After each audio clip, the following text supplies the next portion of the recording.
Kumusta sa inyong lahat? Ako si Dr. Maria Reyes at ngayon ay susuriin natin ang tungkol sa mga nuts na nagpapalakas o nagpapahina sa bato. Walang sakit, walang pamamaga, walang anumang babala. Ngunit, ang ilang uri ng mani ay tahimik na nagpapabigat sa tumatandang bato bago pa man magpakita ng problema ang isang blood test. Karamihan sa mga tao ay nagtitiwala sa mga label. Mabuti para sa puso, mabuti para sa utak, perpekto para sa pagpapapayat. Ngunit ang iyong mga bato ay tumutugon sa mga mineral, hindi sa marketing. At paglampas ng 50, kahit ang maliit na dami ng phosphorus, potassium o oxalates ay maaaring magtulak sa mahihinang filter sa stress nang hindi mo nalalaman. Madalas kong nakikita ito. Ang isang pasyente ay medyo napapagod lamang, marahil ay may kaunting pamamaga sa umaga, pagkatapos ay lumalabas na mas mataas kaysa sa inaasahan ang kanilang creatinine. Halos 9 sa 10 tao na may paghina ng bato ay hindi alam na nangyayari ito. Ang magandang balita ay simple. Ang tamang mani ay maaaring magpakalma ng pamamaga, suportahan ang pagsasala, at makatulong na patatagin ang creatinine, habang ang mga maling uri ay tahimik na nagpapalala ng mga bagay. Kaya, ngayon ay ipapakita ko sa iyo ang 3 uri ng mani na ligtas sa bato, na tumutulong upang protektahan ang iyong mga bato, at ang 3 dapat mong iwasan kung nais mong panatilihin silang malakas sa mga darating na taon, dahil minsan ang pinakamaliit na merienda ang gumagawa ng pinakamalaking pagkakaiba. Hayaan mong simulan ko sa isang bagay na maaaring sorpresahin ka. Ang numero 1 ay ang buto ng sunflower. Sa mga maiinit na araw ng tagsibol, kung saan makikita mo ang maliwanag na bukirin ng mga sunflower na lumalawak sa kanayunan ng Pilipinas, hindi na pagtanto ng karamihan sa mga tao na ang bawat maliit na buto ay nagdadala ng tunay na kapangyarihan. Ang buto ng sunflower ay higit pa sa isang simpleng merienda. Para sa tumatandang bato, kumikilos sila, tulad ng maliliit na tagapagtanggol na tumutulong sa iyong mga filter na makabangon mula sa mga taon ng pakikipaglaban sa mataas na presyon ng dugo, asukal, stress, at pagdami ng asin. Ang kanilang lakas ay nagmumula sa bitamina E, isa sa mga pinaka-epektibong antioxidant para sa mga matatanda na higit sa 50. Habang tayo ay tumatanda, ang ating mga bato ay humaharap sa patuloy na pinsala mula sa free radicals, lalo na mula sa metabolismo at pangmatagalang gamot. Ang bitamina E ay tumutulong na i-neutralize ang mga radicals na ito at pinoprotektahan ang mga pinong nephron cells mula sa microscopic injury. Kapag ang mga selulang iyon ay nananatiling protektado, ang dugo ay mas maayos na nasasala, ang dumi ay mas mabilis na lumalabas, bumababa ang presyon ng creatinine, at bumabagal ang paghina ng bato. Nakita ko ito ng malinaw sa isang pasyente na nagdagdag ng buto ng sunflower araw-araw at nakaramdam ng mas magaan na pakiramdam na may mas kaunting pamamaga sa umaga sa loob ng ilang linggo. Sinusuportahan din ito ng pananaliksik.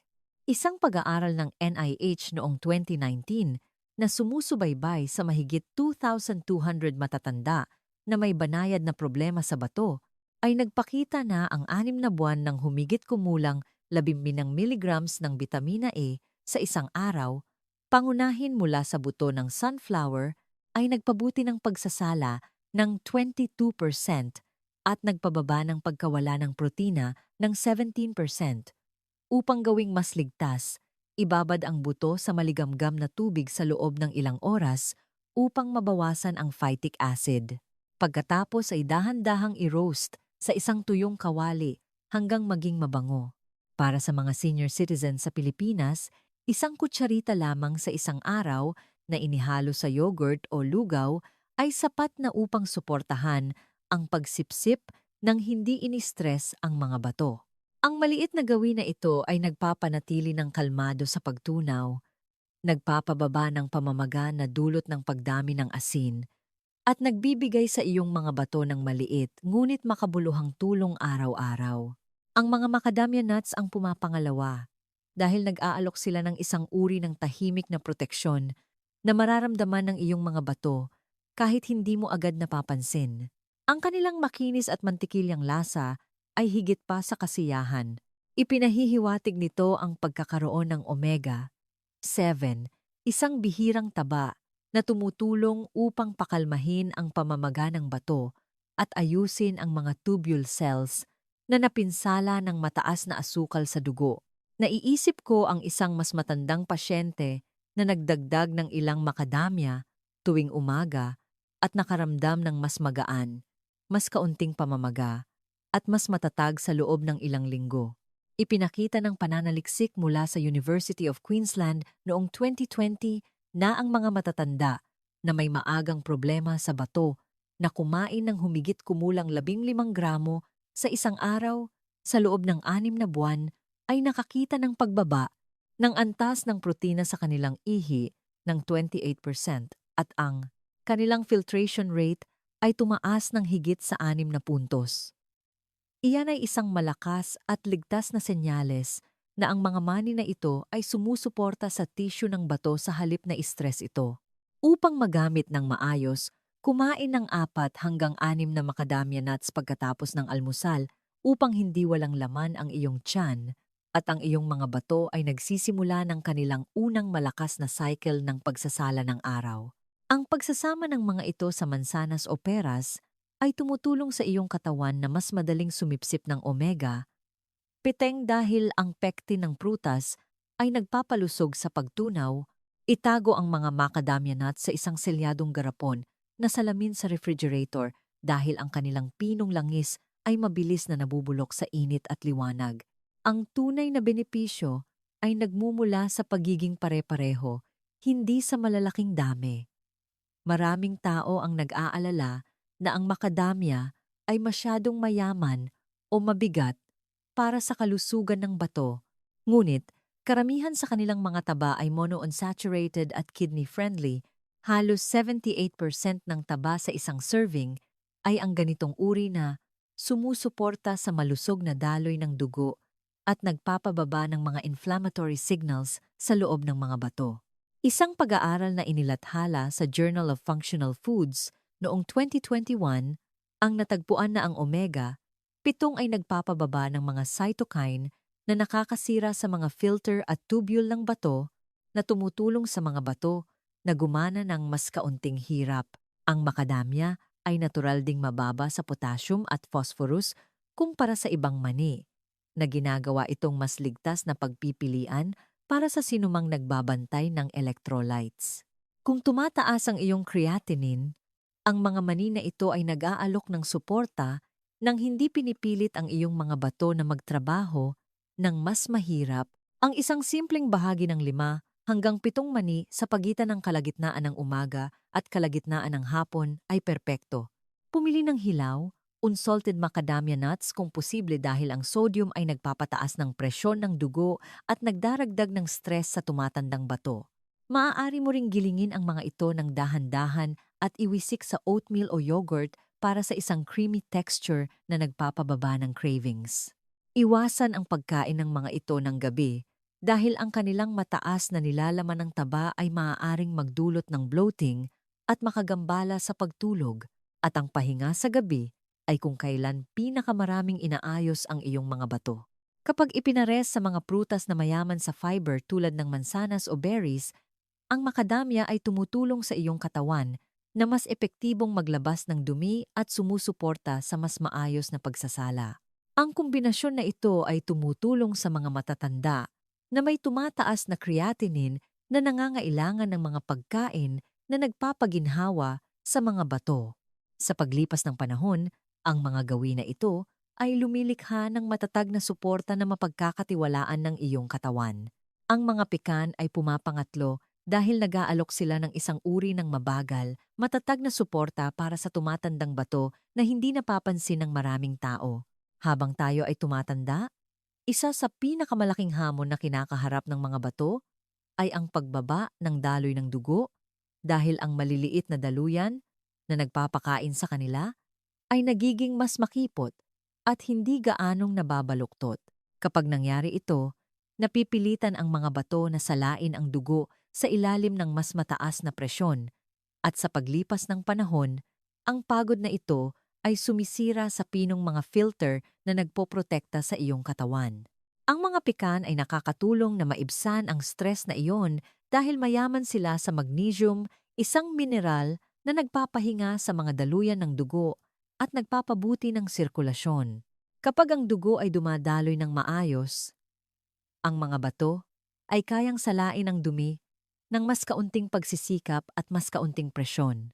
Naaalala ko ang isang matandang pasyente na nagdagdag ng mga pikan sa kanyang pang-araw-araw na gawain at napansin ang mas kaunting pamamaga sa kanyang mga bukong-bukong sa loob ng ilang linggo, isang senyales na ang kanyang mga bato ay mas komportableng nagsasala.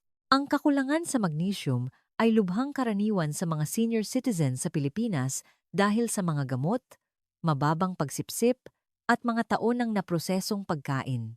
At kapag masyadong bumaba ang antas, humihigpit ang mga daluyan ng dugo at nagiging mas madaling magkaroon ng peklat ang tissue ng bato. Ipinapakita ng mga pag-aaral na sumusubaybay sa mga matatanda na ang mas mataas na pagkonsumo ng magnesium ay nauugnay sa mas mabagal na paghina ng bato at mas mahusay na mga numero ng pagsasala na nangangahulugang ang mga pekan ay makakatulong sa mga bato na gawin ang kanilang trabaho nang hindi nagtatrabaho ng overtime. Ang mga pikan ay nagdadala din ng mga antioxidant na tinatawag na polyphenols na nagpapababa ng pamamaga sa loob ng mga daluyan ng dugo at tissue ng bato. Ang talamak na low-grade inflammation ay isa sa mga pangunahing sanhi ng pagtanda ng bato. At ang pagpapababa nito ay tumutulong sa mga bato na mapanatili ang balanse ng likido at mabawasan ang pamamaga sa mga binti at kamay. Hindi tulad ng maraming mani, ang mga pikan ay nagbibigay ng mga benepisyong ito nang walang mabigat na karga ng phosphorus na ginagawa silang mas banayad sa tumatandang bato. Tumutulong din sila sa puso at dahil ang puso at bato ay nagtutulungan, ang mas mahusay na paggana ng puso ay nagpoprotekta sa mga bato mula sa pinsala ng presyon. Ang malusog na taba sa mga pekan ay sumusuporta sa nababaluktot na mga daluyan at mas mahusay na balanse ng kolesterol na nagpapagaan ng trabaho sa parehong organ. Upang magamit ng maayos ang mga pekan, kumain ng isang maliit na dakot araw-araw na nakaimbak sa isang lalagyan na hindi pinapasukan ng hangin upang protektahan ang kanilang mga langis. Ang pagpapainit ng mga ito ng bahagya sa temperatura ng silid ay nagpapabuti ng lasa at pagtunaw. Kapag kinakain ng tuloy-tuloy ngunit sa katamtaman, ang mga pekan ay kumikilos tulad ng isang nakapapawi na impluwensya sa mga bato na tumutulong sa kanila na magsala ng mas kaunting resistensya at mas mahusay. Para sa mga matatanda na nagbabantay ng creatinine, ang mga pekan ay nag-aalok ng pang-araw-araw na suporta nang hindi nagdaragdag ng mineral stress. Kapag madalas ginagamit, nakakatulong sila na suportahan ang ginhawa ng bato. Ang buto ng kalabasa ay madalas na itinuturing na isang natural na superfood. Ngunit para sa mga matatanda, maaari silang maglagay ng tahimik na pagod sa mga bato kahit na kinakain sa maliit na dami araw-araw. Maraming senior citizens sa Pilipinas ang nagdaragdag ng mga ito sa mga salad, oatmeal, yogurt o trail mixes na naniniwalang pinapalakas nila ang puso at hormones nang hindi napagtatanto ang mabigat na karga ng oxalate na dala ng mga butong ito. Ang mga oxalate ay kumakabit sa calcium at habang bumabagal ang paggana ng bato sa pagtanda, naiipon sila sa urinary system na bumubuo ng maliliit na kristal na nagpapairita sa tissue at maaaring lumaki sa bato ng walang babala. Bago pa man lumitaw ang mga bato, kinakamot ng mga kristal na ito ang pinong lining ng mga tubuli ng bato na nagdudulot ng pamamaga na nagpapatigas sa tissue at nagpapabagal sa pagsasala. Pinapanatili nito ang dumi sa bloodstream ng mas matagal na humahantong sa pamamaga, pagkapagod at brain fog. Ang buto ng kalabasa ay naglalaman din ng puro phosphorus, isang mineral na nahihirapang balansehin ng tumatandang bato.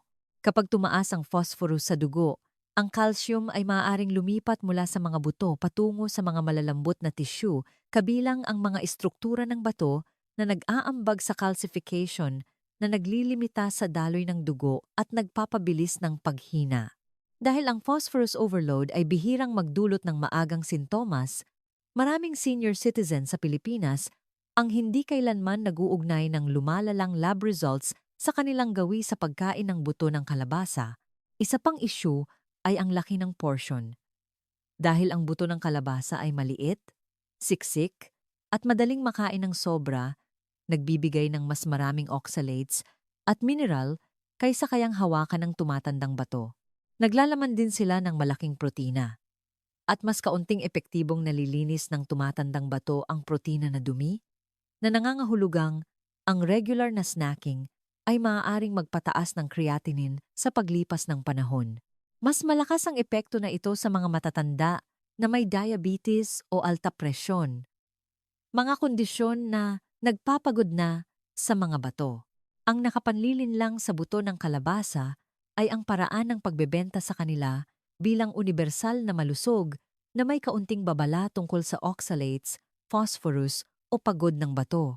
Ang mga senior citizen na may tumataas na creatinine, bumababang pagsasala o kasaysayan ng bato ay dapat limitahan o iwasan ang mga ito.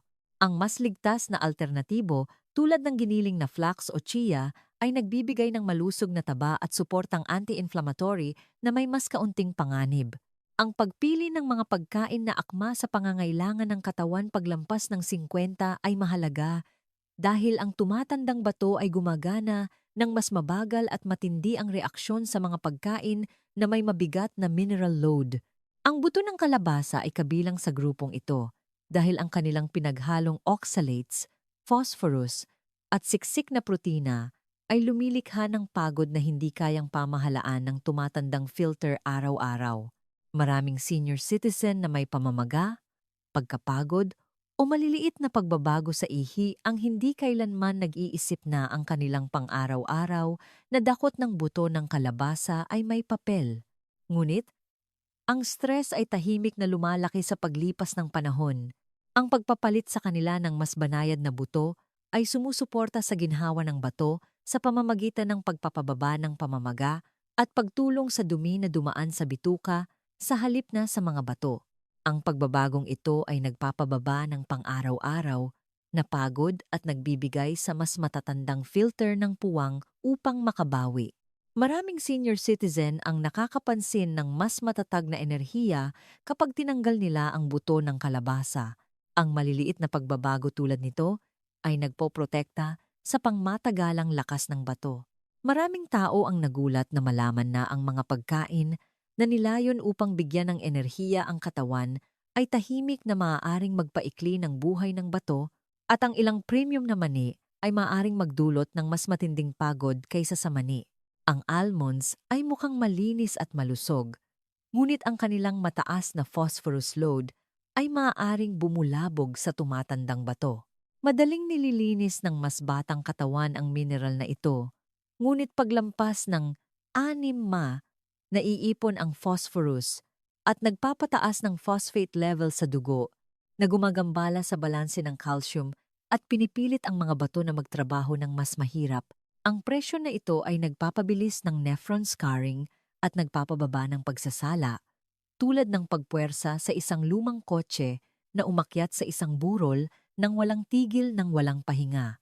Isang pag-aaral ng Mayo Clinic noong 2021 na sumusubaybay sa higit sa 1,000 pasyente na may stage 2 at 3 na sakit sa bato ang natagpuan na ang mga kumakain ng humigit kumulang 40 gramo ng almonds araw-araw ay nawalan ng pagsasala ng halos doble kaysa sa mga umiwas sa kanila.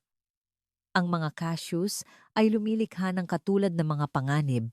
Ang 100 gramo ay naglalaman ng higit sa 660 milligrams ng phosphorus na naglalagay ng mabigat na pasanin sa mga bato na nahihirapan na sa pagsasala ng dumi.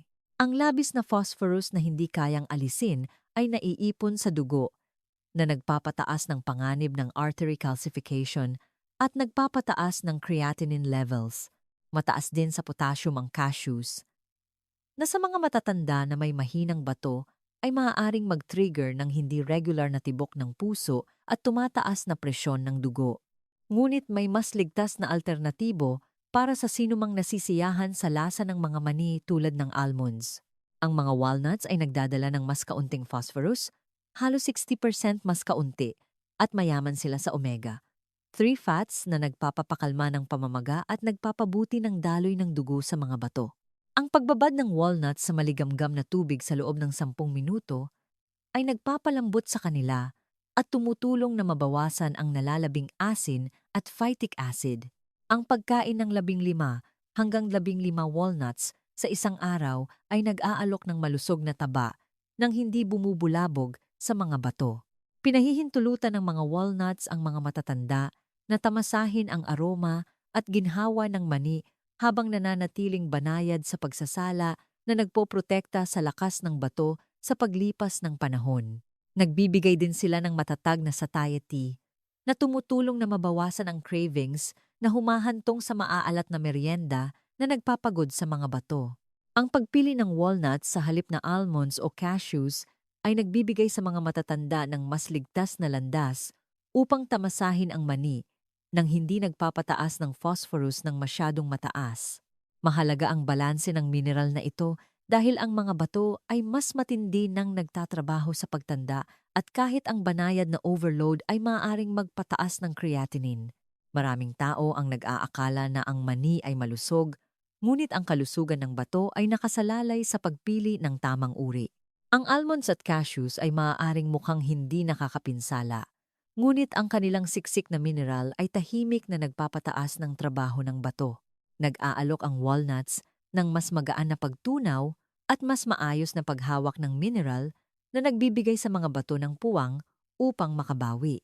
Naglalaman sila ng mga antioxidant na nagpapababa ng stress sa tissue ng bato na sumusuporta sa mas mahusay na pagsasala. Ang pagbabad ng walnuts ay nagpapababa din ng iritasyon sa bituka na nagpapabuti ng ginhawa para sa mga matatanda. Kapag regular na kinakain, ang walnuts ay nagbibigay ng lasa ng mani na kinagigiliwan ng mga tao nang hindi nanganganib sa matalim na pagtaas ng phosphorus.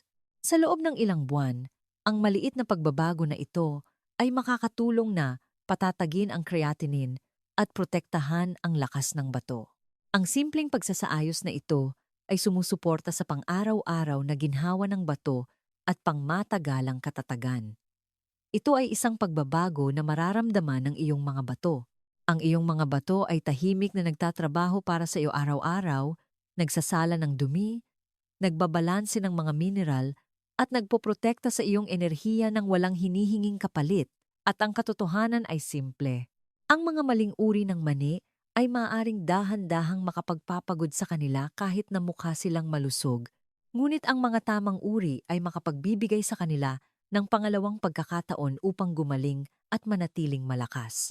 Kapag pumili ka ng mani na kidney-friendly tulad ng buto ng sunflower, macadamia, o pecan, at iwasan ang mani na mataas sa phosphorus tulad ng mani, peanuts, almonds, at buto ng kalabasa, pinapagaan mo ang pasanin sa iyong mga bato at tumutulong na pababain ang pamamaga, pabagalin ang pagtanda, at protektahan ang iyong lakas sa mga darating na taon.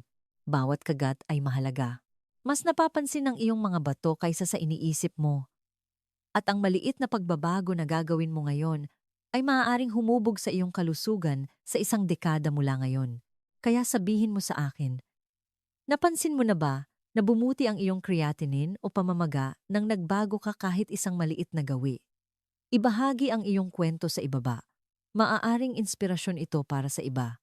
At kung nais mo ng mas simple at batay sa agham na gabay upang protektahan ang iyong mga bato at makaramdam ng mas malusog araw-araw, mag-subscribe sa Kalusugan Lahat upang magpatuloy tayo sa pag-aaral ng magkasama